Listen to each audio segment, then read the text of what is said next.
What's up, everyone? Welcome back to the channel. We're back in X-Plane 11. We're back in the C-17, the Virtavia C-17. I've done a few live streams with this plane, but I've yet to do an actual video, so here we are. In the C-17, not a bad plane. Has taken a little TLC to get her to my liking, but we've done it. She's a lot better.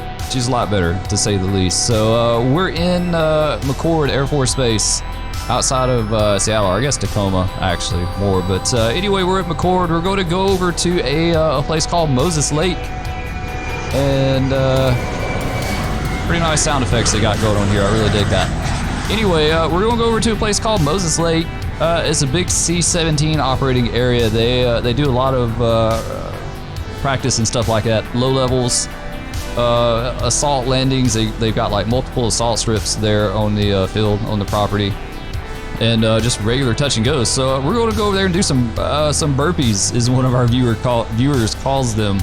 We're going to do some airplane burpees in the C-17. So let's go ahead and let's see about knocking the brakes off, and we'll get going.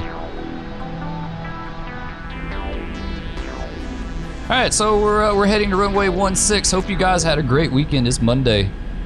And it's a new year as well. So happy new year to all you guys that haven't been able to catch the live streams. Had a really good one the other night in the C-17.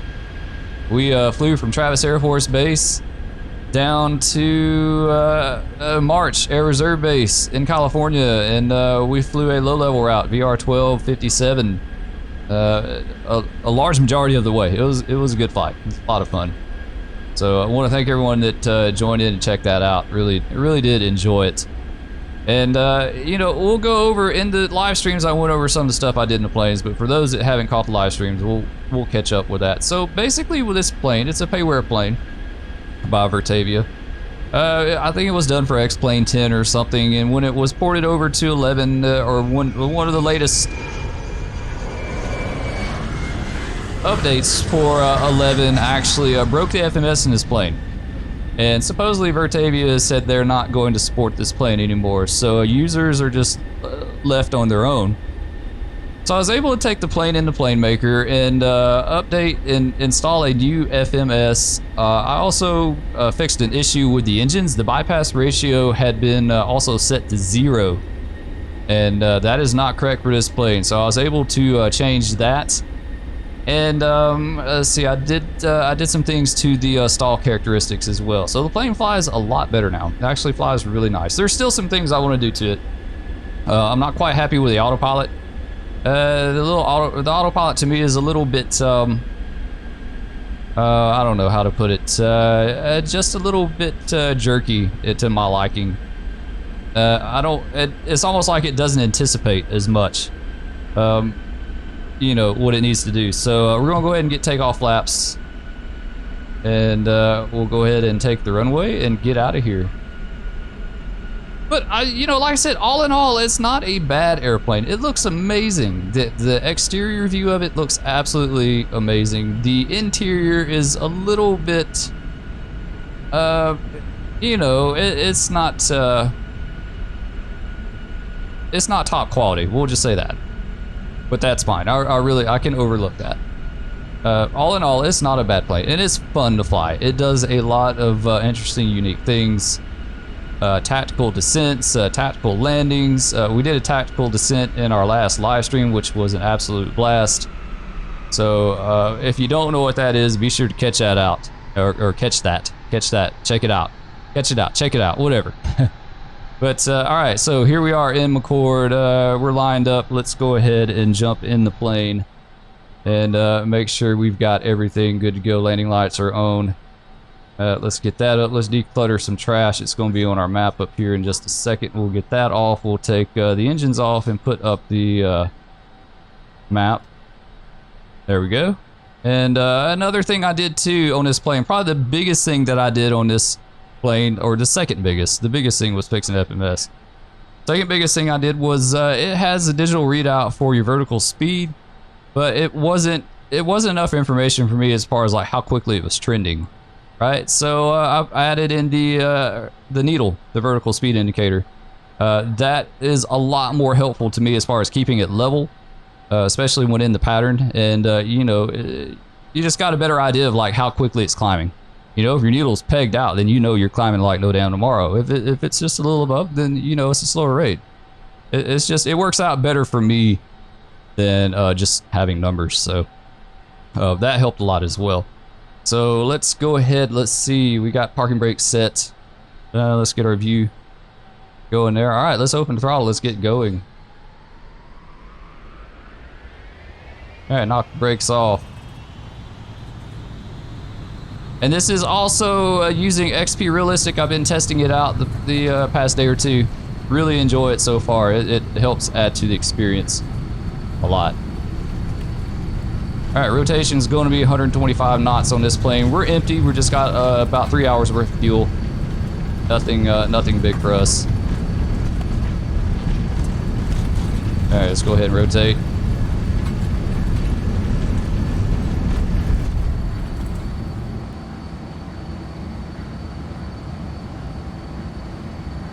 And we took off without flaps. We were able to do that. I could have swore I set takeoff flaps, but for whatever reason, that did not happen. All right, pause rate, gear up. Get that going. And we're going to go ahead and keep climbing out, gaining speed. Let's go ahead and get the auto throttle engaged. There, got that. And as we get through 1,000 feet, we'll get the autopilot going as well. There we go. All right, so we got that going. Let's do nav 1. No, we're not. Yeah, it's flying us back the other way. I don't know why I'm wanting to do that. This is the part where I just don't think it anticipates enough. It flies through the flight path really easily. And it seems like to me it doesn't anticipate. I've played around with it a little bit and kind of had it where I liked it, but it's not a permanent change yet. So maybe I could tweak it and get it a little bit better. And you know what? Let's do speed hold instead.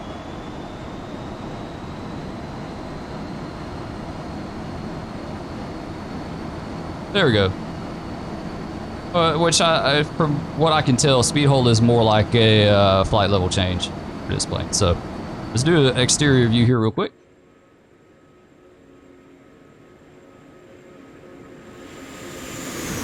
There we go. What a nice plane. She's all engines for sure.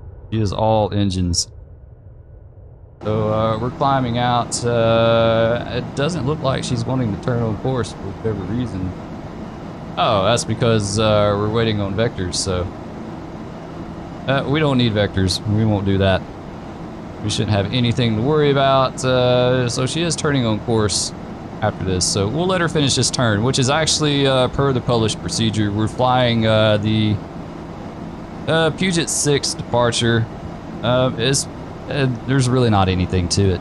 You just you take off, you climb out above 3,000 feet at a certain point, and then you turn back to the east on a 025 heading. So that's what we're doing. I got us set to climb up to 15,000 feet initially. We may do a little bit more than that. And so we're going to, like I said, Moses Lake. And we're just going to work the pattern over there and do a few touch and goes, burpees. They also have a type of touch and go they do in the C-17 called a goat. A go around after touchdown, and it's not it's a touch and go, but it's not like your traditional touch and go where you set it down and you roll out for a bit and then you take back off. On a goat, what they basically do, and you can find some videos of it on YouTube, they come in and they touch their main wheels on the runway, and as soon as their main wheels touch, they power it up and they're right back up again. So the nose wheel never even really comes down. It's interesting to watch. It's a pretty cool thing to watch. So yeah, they do a lot of things in this plane, and that's what I really like about it, is just the flexibility and the things it has to offer that you don't get in other large aircraft. All right, we're over 10,000 feet. Let's get the landing lights off. There we go, and You know, I didn't even set our altimeter. That's not a big deal. We'll keep going with it now. It don't matter. Let's come off vector. So hit Alt-C, pull that up. Let's go direct to Ellensburg. There we go. All right, we'll keep climbing out. Looks like a beautiful day here in the Pacific Northwest. It was calling for really bad fog, like 3/4 of a mile visibility there in McCord, but in X-Plane I didn't have that for whatever reason.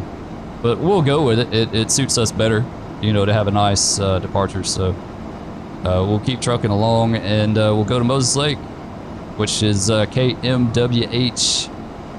As far as I can tell, they do a lot of stuff over there for aircraft development for Boeing at Moses Lake.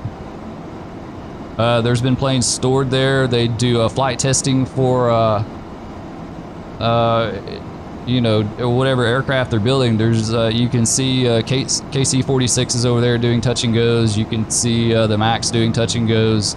Like I said, they store planes there. The C-17s do a ton of work in Moses Lake. As you can see on the associated chart with the AP-1B, you can see all the military training routes around Moses Lake. Like I said, they have multiple assault strips located at Moses Lake as well. Let's keep going up. Going up here. We'll do like, we'll do 230. That sounds good. So yeah, they do a ton of stuff at Moses Lake. A lot of heavy aircraft work over there, but you know, not much for airlines, believe it or not. Not a lot of airline stuff going in there. All right, we need to bumper speed up as well. Been here running my mouth, didn't think about that. All right, so she's going to lower the nose and pick the speed up. So yeah, that's exactly, speed hold is exactly like flight level change. That's pretty cool. Like I said, not a bad airplane. She looks absolutely outstanding from the exterior. I got the paint kit for it, and I'm doing some other liveries for it. I'm doing a Air Force Reserve livery for it right now, so hopefully I'll get that up and going within the next week or so. I'm just kind of messing around with it here and there. But it is a really nice looking aircraft. It really is. If the cockpit was updated just a little bit, it would be absolutely amazing.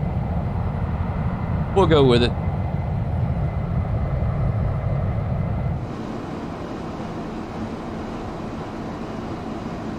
All right, so we're getting ready to pass through 18,000 feet. We've already got it set, or it's been set for 29902. This is where you would set it down here.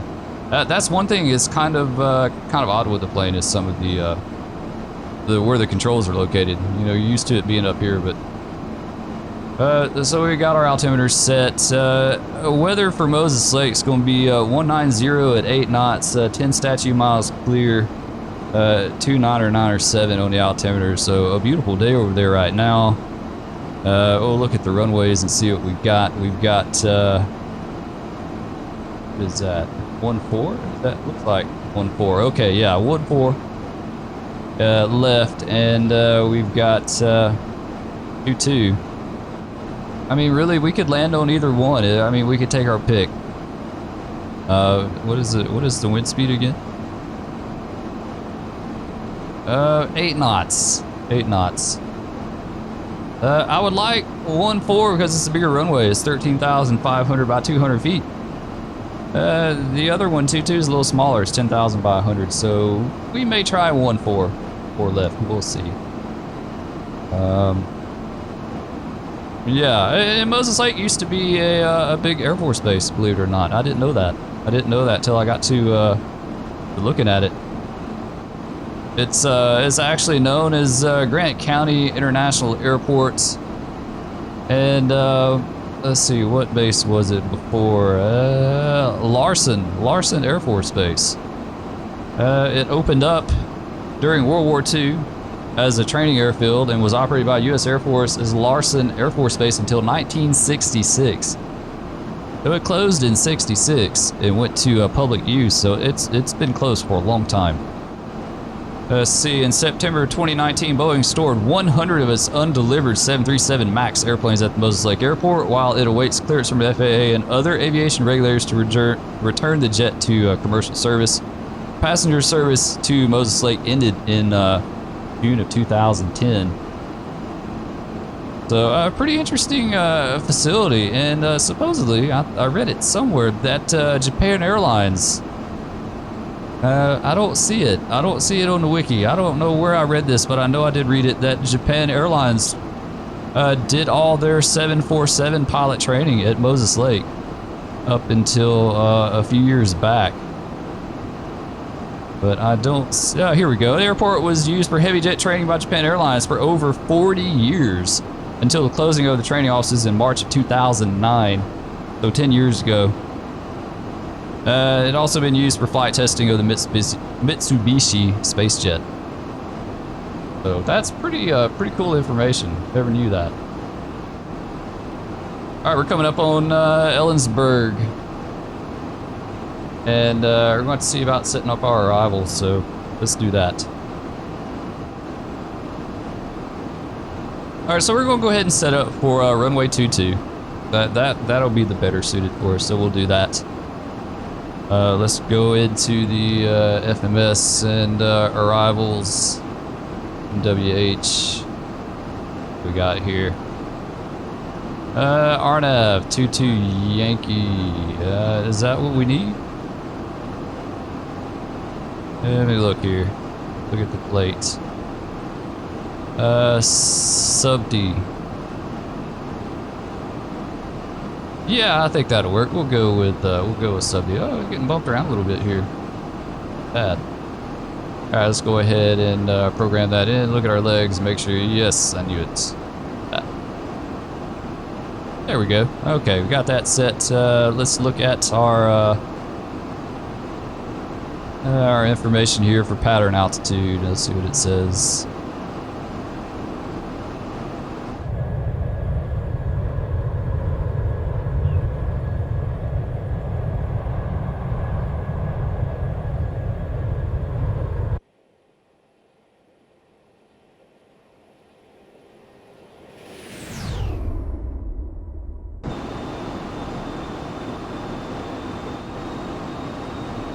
Alright, so we're coming up on 40 out of sub D. We're just going to do a regular old descent. We're not going to do a tactical descent. Just a regular old airliner descent down to 4,000 feet. Get this started. We'll hit vertical speed. We'll roll you up. There we go. That should be good for now. We'll kind of play with it as we down. There we go. And we're going to roll her back to 250 as well. There, that should be good. Alright, so like I said, we're going to be doing touch and goes. Here, we may do a mixture of touch and goes and goats. We'll see. My goats are a lot like a touch and go, though. I can't seem to keep the nose wheel up. It's like as soon as the main touches... Ooh, weather change. Nice. As soon as my mains touch, the nose wheel's coming down. Like, I can't keep it up for nothing. So, it's kind of like a goat. Not a traditional sense.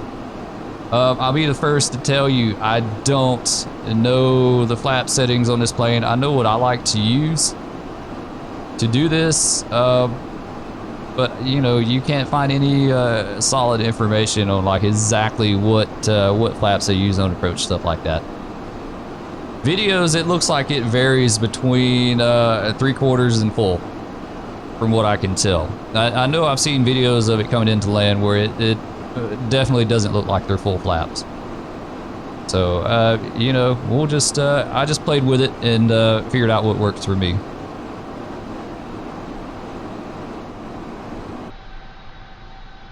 All right, here we are. We're going to fly directly over Moses Lake, as you can see. So, this is the main runway. This would be, oh, what is that runway called? I have to pull up the map here.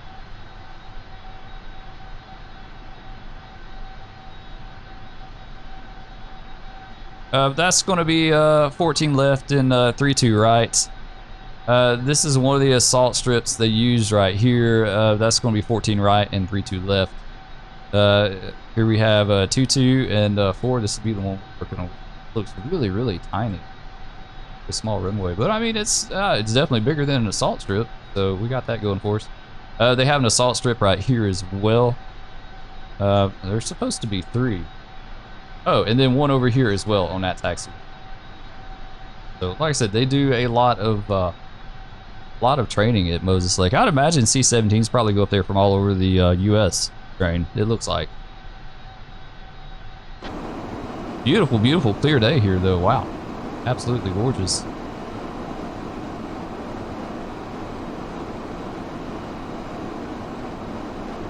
And we started our descent way too close. So we're going to swing it out a little bit. We're going to take some vectors, lose this altitude. I've done tactical descents in live streams, and I don't want it to be a deal where I'm like constantly doing those all the time. So we're just going to go with it and do a regular old descent.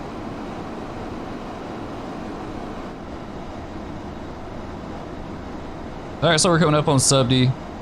We're fixing to level out at 4,000 feet. We're at 230-ish knots. And after we hit up sub D, we'll turn on our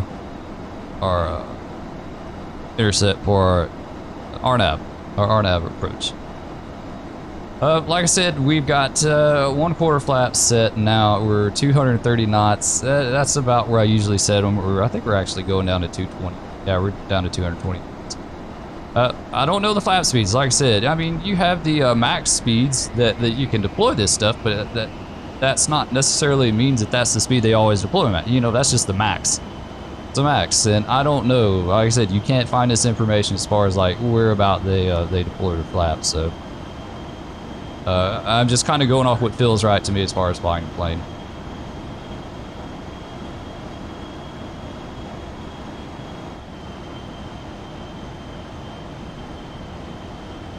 All right, so we're going to cross melee at 4,000, then we'll descend to pattern altitude 3,000 feet, and then we'll just hand fly it in visually, make a visual approach, and do our touch and goes.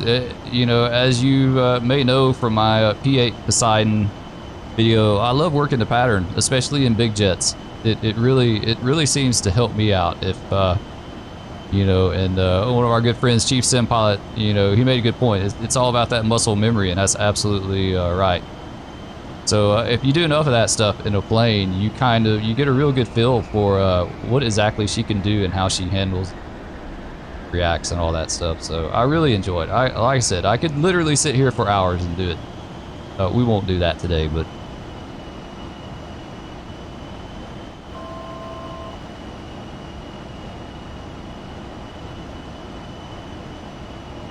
All right, field's in sight, so we're looking good. We'll let the autopilot finish this descent out to 3,000, and then we'll take her from there.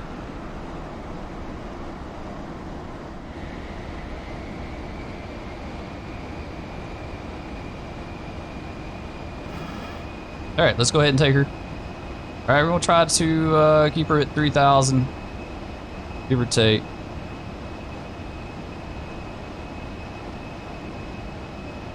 May trim her up just a tad. Helps out. And we'll let the speed come on back.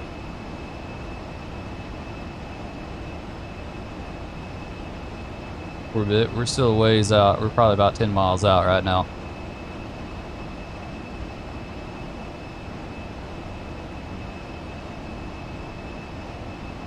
As far as like pitch, she's not the most stable airplane I've flown. She's definitely not like the. It's like the Zebo takes very little effort to get her flying level. You know, straight and level. It's really easy. At least it seems like it is to me. This plane is real pitchy. She just seems really pitchy to me. She's highly sensitive to. The speed, you know, to throttle and speed. They were drifted down about 100 feet below pattern altitude, but that's all right. We're on our approach anyway. But that'll be the main thing we have to watch when we start actually doing our touch and goes. All right, let's go ahead and get other notch flaps. And she's got these big flaps coming off the wing. She's going to want to balloon like crazy when you drop them. There's no doubt about that. And the speed's going to come on down as well, which is fine. I want that.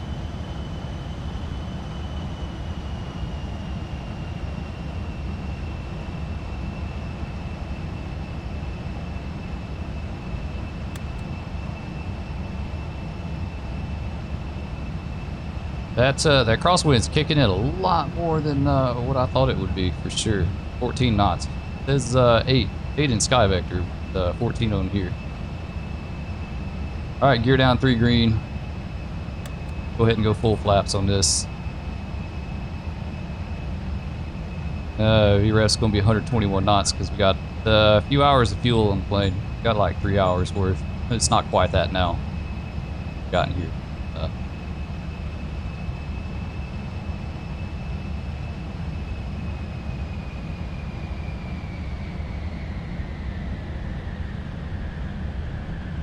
Go ahead and start dropping her in here.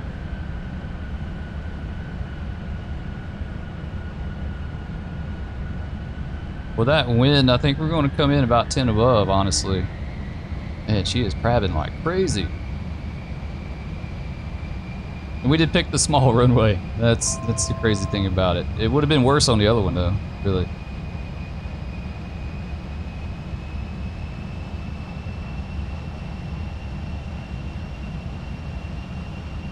Not quite that easy without rudder pedals. You can't kick in that, can't kick the nose around there at the last minute, you know, when you're getting ready to touch down. So, see how it goes.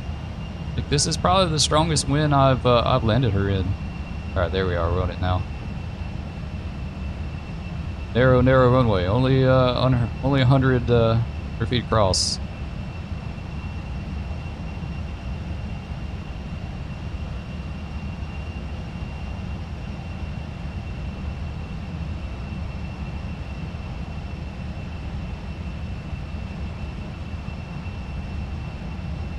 We use low power to flare. They use power on this plane to flare. They don't really flare with pitch. All right, full power. Go ahead and get flaps up, 3 notches. And we're right back off. So that was kind of like a goat. And let's get gear up.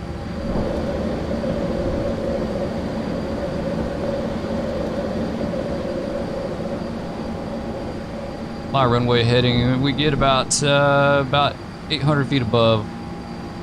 We'll start turning into downwind.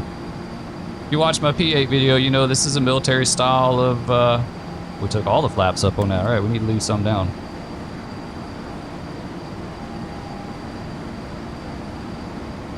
Head and start turning,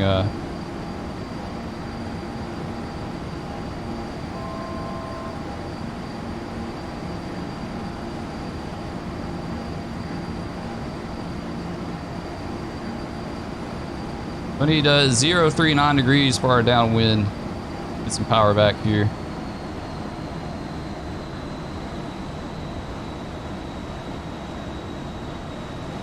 Climbing out.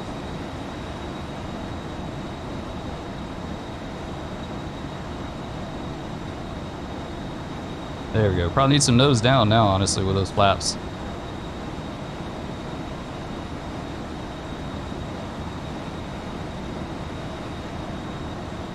Outer altitude is the hardest thing to maintain. Hardest thing to maintain in this plane. It just wants to go all over the place as far as that. So you really, at least for me, I struggle with that more than anything else. There we go. Roll out. That was a little bit. And of course, you ballooned like crazy on us. Get her back down.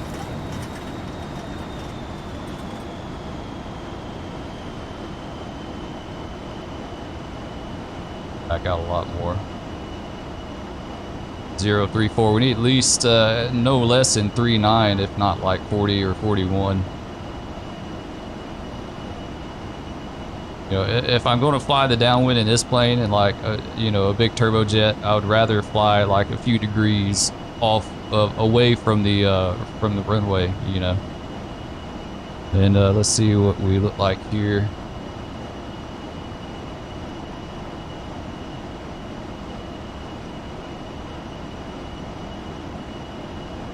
All right, we're by the we're past the threshold, so let's go ahead and pull the power back. Drop the gear, get some more flaps.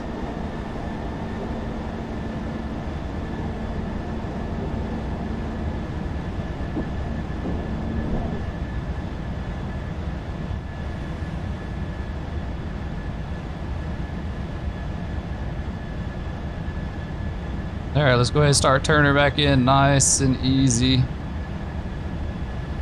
Ending a little bit too fast there.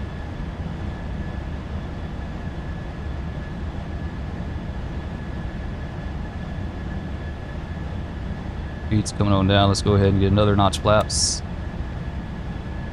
Should be taking us to 3/4.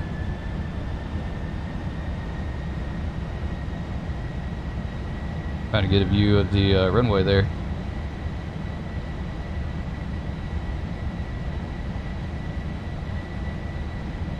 All right, looks like we're getting a little bit low, so we're going to do shallow out just a tad. Speed up. There we go. There she is. Yeah, we're definitely low though, so we need to put some power in. And raise the nose just a tad. Go full flaps. Take even more power. Yeah, there's a lot of things that have to come together in this kind of pattern. You know, a lot of things that have to come together. And, you know, I mean, it's like this for any airplane. It's you touch and go. So in your Cessna, you're going to be a lot more squared off of a pattern. But, you know, in a turbojet like this, things just go a lot faster. And then when you add in, like, the military style pattern where it's a lot tighter in, where there's no, like, true, you know, squared off pattern, it's a lot faster approach as far as like how you get from point A to point B.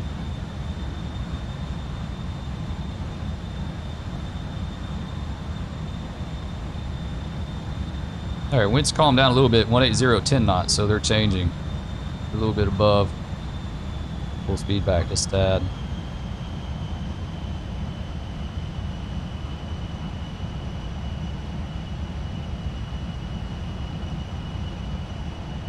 Good practice though, really enjoy it. Like I said, if any of you are into hand flying and doing this kind of stuff, I would definitely give it a try. There we are, back on it now. And the military stuff, you know, they do a lot of pattern work, you know, because they don't get the hours in like a airline pilot does. You know, they don't get nearly the hours, so I guess that's why they would do a lot more pattern. Add some power in here. There we go. All right. Oh, a little bounce on that one. Little bounce. All right. Gear up. Air flaps 25.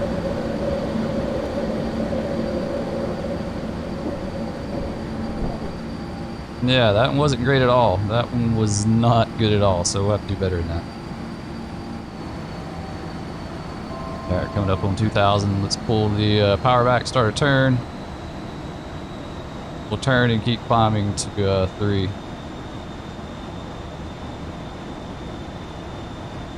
And this is just my assumption. Like, I don't know. I think they start the turn before they hit pattern altitude. I think so, but I'm not positive on that. You know, they may climb all the way up the pattern before they start the turn. I really don't know. I think it varies maybe, but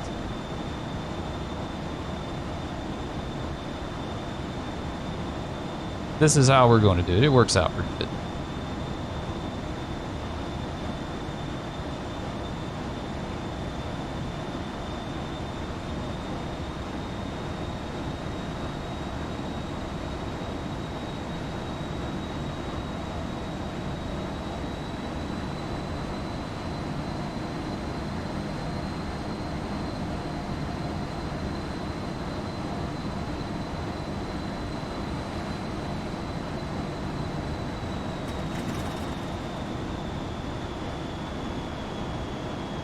All right, coming up on 40. Like I said, I'd rather roll out a little bit shy to it. See, we came out on 37 that time, so, you know, 39 at the most, 41, somewhere in there, you know, to me is better. Like I said, I'd like to fly away from the runway just a degree or two, just for me. Like I said, this isn't like you know, saying how they do it in real life. This is just personally for me, how I do circuits in a big turbojet in X-Plane. All right, so we're level, speed's looking good. I like to try to do 210 to 220 in the downwind. And we're coming by beam the numbers right now, so that being a short runway goes a lot quicker. All right, we go ahead and pull the power back a tad, drop the gear. Another notch flaps, let the speed come on down. She's going to balloon on us, so have to get ready to push forward on it. There we go. I think we compensated all right for that one. The ballooning, you know, the ballooning will lessen as the speed drops on down. So, all right, let's go ahead and start that turn. XP Realistic's really cool. I like the effects it adds to it, but you know, the head movement kind of adds another level of challenge to the circuits. You know, how the head kind of drops down or to the outside. We were dropping them way too much. Way too much. We don't want to do that much.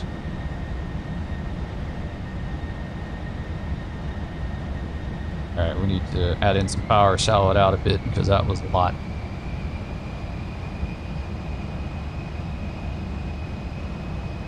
And we got the RNAV approach still up on the moving map, so that kind of helps us get an idea of what we need to roll out on. Okay, all right, we cut our turn in a little too sharp that go around. All right, go ahead and get some more flaps.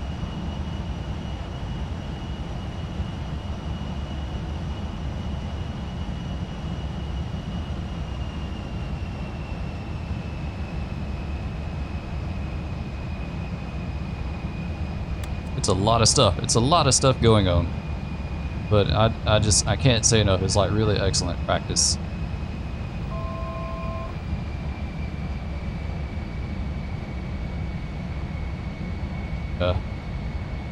It cracked us up. Our viewer calling it airplane burpees. I was doing them the other day in the live stream. Did a few just showing off the new plane. And she was like, "Oh, those are airplane burpees." And I was like, "You know, that's actually that. That's I guess you could call it airplane burpees." They're coming a little bit high on this one now. Starting to get on it now. All right, go. Oof, got that crosswind. It's coming on down though. Looks like the wind is starting to chill out on us a bit here. Only 9 knots now. All right, let's go ahead and add some more power in. We're going to float this in a little bit longer, but we'll be all right. There we go. All right, power up. Flaps back in, gear up. Climb right on out. All right, so we got another one down. Not bad. That went a little bit better. There's always something to tweak. I think very seldom do I ever have like perfect circuit where like you roll out on you just roll perfectly out on the runway and you know, your descent rate's like perfect. Like it's few and far between for me, but I always try for it.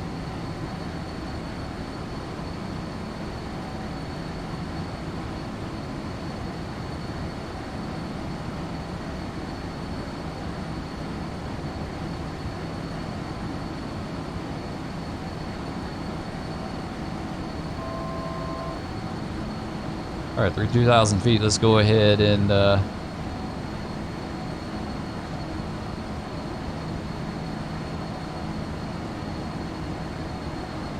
start our turn to 3 here.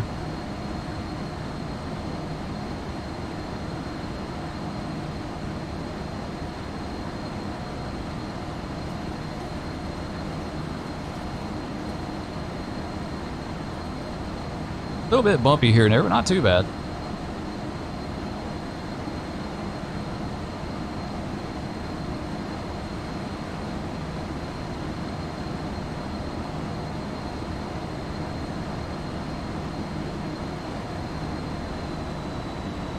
All right, we're at 3K, we'll level out, we'll finish our turn up.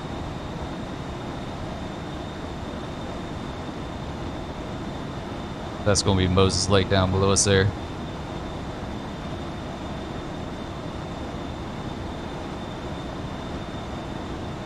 All right, coming up on 40, let's start to take it out a little bit. And we'll go with that right there, which put us on 38. See, went by just a tad. Just a hair. And through our pattern altitude just a bit too. Pretty. Power back as well. All right, let's start looking out the window because we're going to be a beam in just a second here. Yep, there we go. Coming up on it now. Let's go another second or two. Full power back. And go ahead and drop the gear. Get some more flaps. Get ready for that balloon. There she goes. She's a beast.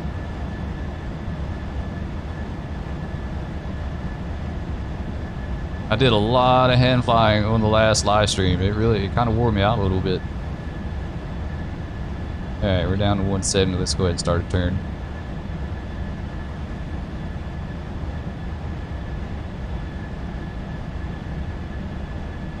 Nice easy turn. I try to do this like half of the turn that I did for when we turned downwind, you know. All right, let's go ahead and get some more laps here.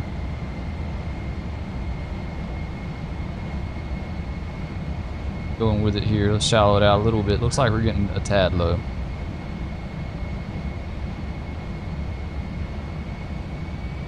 You do this at certain airports, and you kind of get a feel for everything and a look. Kind of get familiar with how everything looks, you know. And when you do this at a different airport, it completely changes it up for you. Like March. If I go down to March Air Reserve Base down in Riverside, it completely jacks me up just because of the way the terrain is. Like the terrain, when you're in your, like it's at one altitude at, the field is at one elevation, but your downwind is like, it's flying over a ridge. And so it makes you appear, it seems like you're a lot lower than what you really are. And it really kind of jacks with you. At least it does with me. All right, see, we're on the descent. All right, we're just not on the heading, so.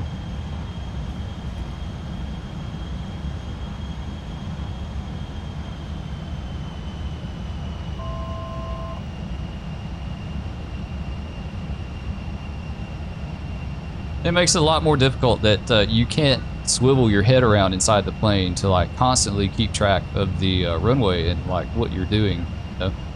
We're limited to fixed positions. Track IR might be alright if you could do that with X-Plane. I don't know, or a VR headset, something like that. But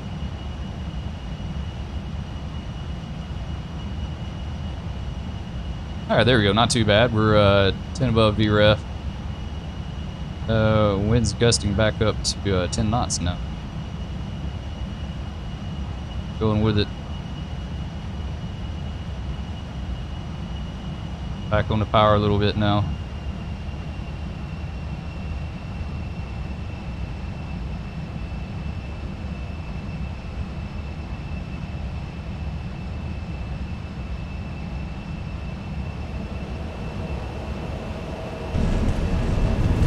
There we go. All right, let's get some more power back in and get right back off.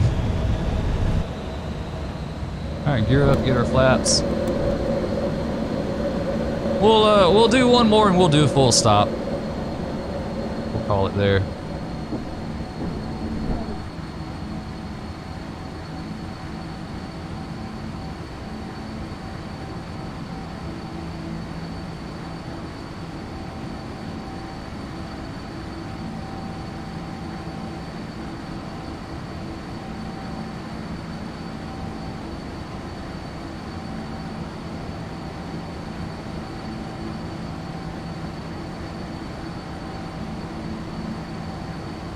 Oh, I see we got some traffic out there. It looks like he's cruising well above us. So, all right, through 2,000 feet, let's go ahead and start our turn.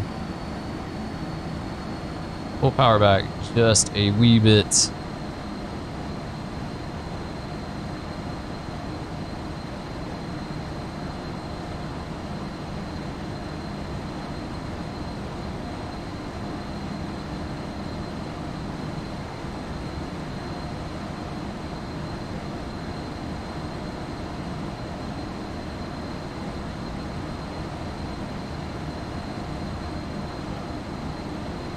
All right, 2,900 feet, get ready to level out. And we'll have to start pulling our power back as well, just a tad. Just a bit. Like I said, 210, 220 is what I like. You know, a lot of times it gets up to 230, but... And I've tried watching these guys and like in ADSB, watching them do circuits. You see them all the time doing patterns and circuits. It looks like that's around the speed they're doing downwind. Ooh. We roll that. Wow, we worked that. I was not paying attention to that at all, and I saw the airfield come in sight, and I'm like, wait a minute. All right, let's get her back down just a tad, and let's look for beam the numbers. All right, we're still cruising along here.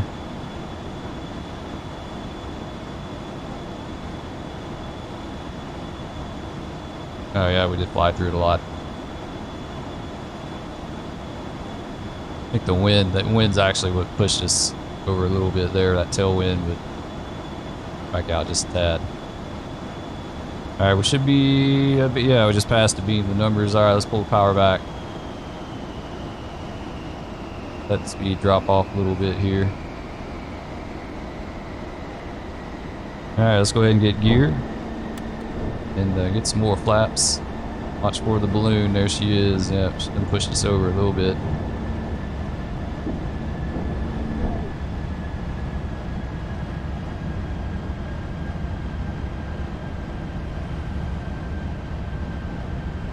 All right, let's go ahead and start a turn. I carried out a little bit further since we're about 100 feet above. We'll see how this works out.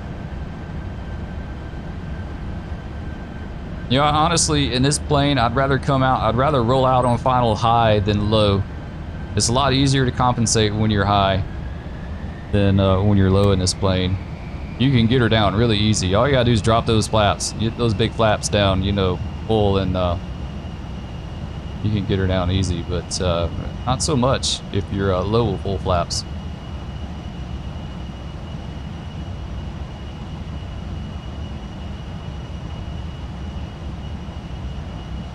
She's dropping a lot. We really need to shallow it out now.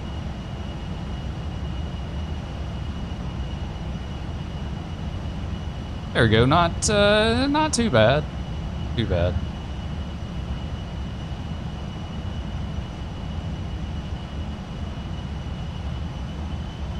More power. Yeah, looks like we rolled out on the profile okay on the descent. Still, our heading is off just a tad, but all right, we'll go ahead and go full flaps. Like I say, we're just a hair above it. I'd much rather be a hair above than below. We'll make this full stop, so when we get down, we'll pop the spoilers and do the reverser. She'll stop on a dime. I get confident enough in this plane. It'd be cool to do one on a salt strip that's like 3,500 feet long, just to see how well that works out.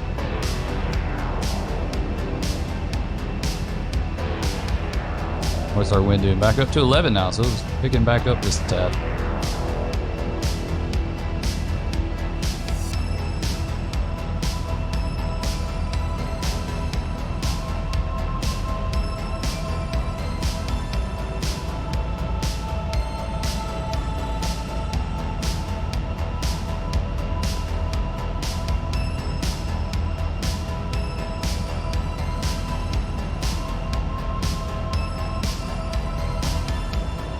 We're gonna start easing power back.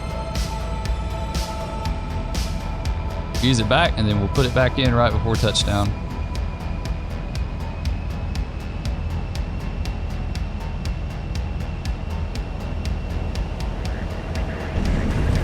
There we go. All right, let's pop spoilers, get the reversers, get on the brakes here.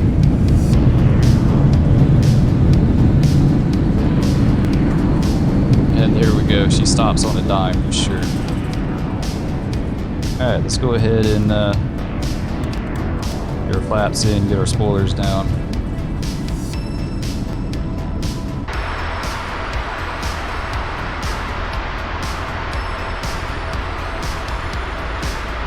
We could have rolled out a lot further than that. We could have. Just kind of demonstrating how well she stops. She can stop crazy fast.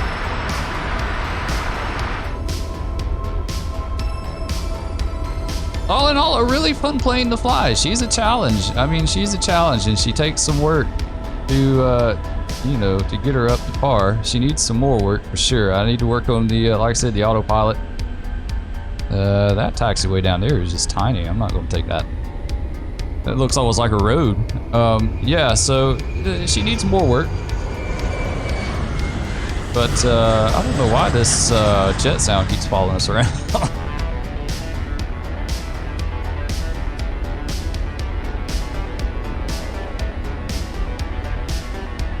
Okay, not quite sure we're going to park her, but we'll find a spot over here on the ramp. And I want to take this moment to thank each and every one of you for supporting the channel, helping it grow. It's getting there. It really is. You know, everyone that joined in on the live streams, liking, subscribing, all that stuff is it's always. Oh, look at there, the X-plane hangar. That's cool.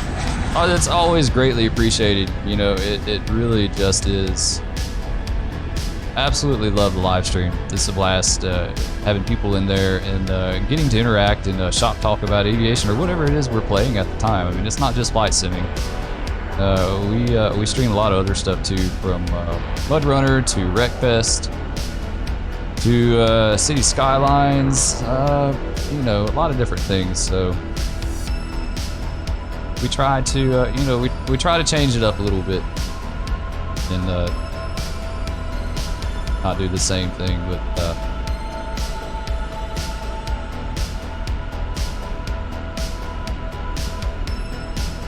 and like I said, if you're new and you enjoyed the content, be sure to like and subscribe. Leave a comment, make a suggestion, let me know if you want to see more C-17 ops.